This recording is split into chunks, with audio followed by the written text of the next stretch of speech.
Halo, kami dari kelompok SMA Negeri 3 Kupang yang beranggotakan Elfrida Liliosa Senyum, Elizabeth Ratna Triningsi, Elizabeth Trisnadame, dan Maria Cahyani Samantasan. Pada kesempatan kali ini, kami akan mempresentasikan terkait dengan pengintegrasian teknologi dan media dalam proses pembelajaran. Yang pertama, tabel 3, metode analisis SWOT, pengintegrasian teknologi dan media dalam pembelajaran. Yang pertama, strength atau kekuatan dari dalam yang dapat membantu dalam mencapai tujuan. Ada dua kekuatan. Yang pertama, pembelajaran yang lebih menarik, dan yang kedua, akses informasi tanpa batas. Yang pertama, pembelajaran lebih menarik. Teknologi memungkinkan adanya variasi metode pengajaran seperti visualisasi interaktif, simulasi, dan video yang membuat materi lebih menarik dan mudah dipahami. Yang kedua, akses informasi tanpa batas. Teknologi memberikan akses kepada berbagai sumber belajar dari berbagai belahan dunia.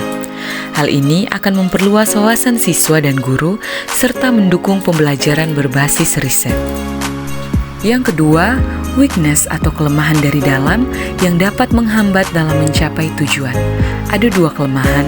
Yang pertama, ketergantungan pada infrastruktur teknologi, dan yang kedua, kemampuan teknis guru yang terbatas. Yang pertama, ketergantungan pada infrastruktur teknologi.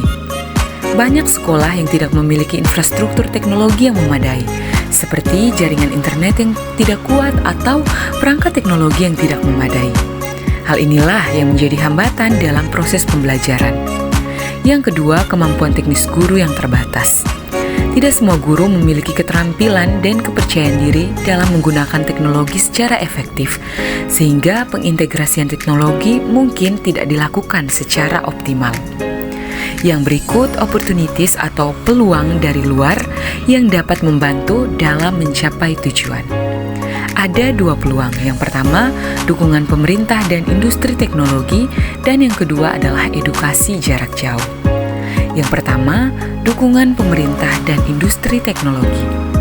Banyak inisiatif dari pemerintah dan perusahaan teknologi yang memberikan dukungan untuk mengintegrasikan teknologi dalam pendidikan, seperti pemberian perangkat teknologi gratis atau pelatihan teknologi bagi para pendidik. Yang kedua, edukasi jarak jauh. Tren pembelajaran daring yang semakin diterima memungkinkan lebih banyak peserta didik, termasuk mereka yang tinggal di daerah terpencil, untuk mendapatkan akses ke pendidikan yang berkualitas. Kemudian, yang terakhir adalah threats atau ancaman dari luar yang dapat menghambat dalam mencapai tujuan. Ada dua ancaman. Yang pertama, kesenjangan digital, dan yang kedua, perubahan kurikulum dan kesiapan sistem. Yang pertama, kesenjangan digital. Tidak semua peserta didik memiliki akses yang sama terhadap teknologi atau internet. Hal inilah yang dapat memperluas kesenjangan pendidikan antara peserta didik dari latar belakang ekonomi yang berbeda.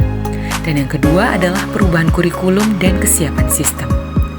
Adanya tuntutan untuk menyesuaikan kurikulum dengan teknologi memerlukan waktu dan sumber daya yang besar, yang tidak selalu dapat dipenuhi oleh semua sekolah. Selanjutnya, analisis video pembelajaran, pemanfaatan platform teknologi dalam pembelajaran berdiferensiasi. Berikut adalah link YouTube dari video tersebut. Dari pengamatan dan tinjauan, kami dapat memberikan analisis terhadap pemanfaatan platform teknologi dalam pembelajaran berdiferensiasi dalam beberapa poin sebagai berikut. Yang pertama, teknologi dan media. Teknologi dan media yang digunakan merupakan teknologi digital dalam bentuk aplikasi pemetaan gaya belajar dengan memanfaatkan akun Belajar ID dan Canva for Education.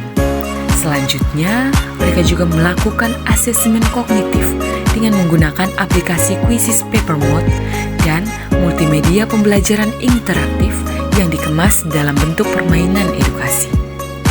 Yang kedua adalah keunggulan. Keunggulannya adalah memudahkan dalam mencari sumber pembelajaran. Terdapat juga beberapa poin seperti inovasi, personalisasi, efektivitas pembelajaran, kolaborasi, dan juga motivasi. Inovasi yaitu dengan teknologi ini membuat pembelajaran menjadi lebih inovatif dan juga menarik. Personalisasi yaitu pembelajaran dapat disesuaikan dengan kebutuhan dan karakteristik individu. Yang berikut efektivitas pembelajaran, yaitu dapat membantu guru untuk membuat pembelajaran yang lebih efektif dan efisien. Kemudian kolaborasi, yaitu dengan teknologi ini semua peserta didik dapat terlibat dalam pembelajaran. Dan yang terakhir adalah motivasi. Kesesuaian media pembelajaran dapat memotivasikan peserta didik. Yang ketiga adalah kelemahan. Kelemahannya adalah sebagai berikut. Yang pertama, literasi digital, yaitu memerlukan waktu yang lebih lama untuk mengoperasikan software yang digunakan oleh peserta didik. Yang kedua, kesulitan teknis, seperti masalah yang sering muncul dalam teknologi, misalnya konektivitas dan masalah perangkat lunak. Dan yang terakhir adalah waktu, yaitu memerlukan waktu yang lebih banyak di luar pembelajaran untuk menyusun media pembelajaran yang sesuai dengan karakteristik peserta didik. Yang keempat adalah peluang. Yang pertama, peserta didik dapat mengembangkan kreativitasnya. Yang kedua, dengan adanya teknologi, pembelajaran menjadi bervariasi sesuai dengan gaya belajar peserta didik. Dan yang ketiga, modalitas perangkat belajar dapat disesuaikan pada masing-masing sekolah. Kemudian yang terakhir, tantangan. Tantangan dalam penggunaan teknologi tersebut yaitu peserta didik akan memiliki ketergantungan dalam penggunaan media terbarukan. Tanpa media pembelajaran, peserta didik belum mampu untuk belajar secara mandiri. Ketergantungan dapat menimbulkan inisiatif mencari informasi secara mandiri pada peserta didik menjadi melemah. Selain itu, teknologi ini tidak bisa digunakan di sekolah yang terletak di daerah yang tidak memiliki akses internet. Baik, itu saja presentasi dari kelompok kami terkait dengan pengintegrasian teknologi dan media dalam pembelajaran. Terima kasih atas perhatiannya.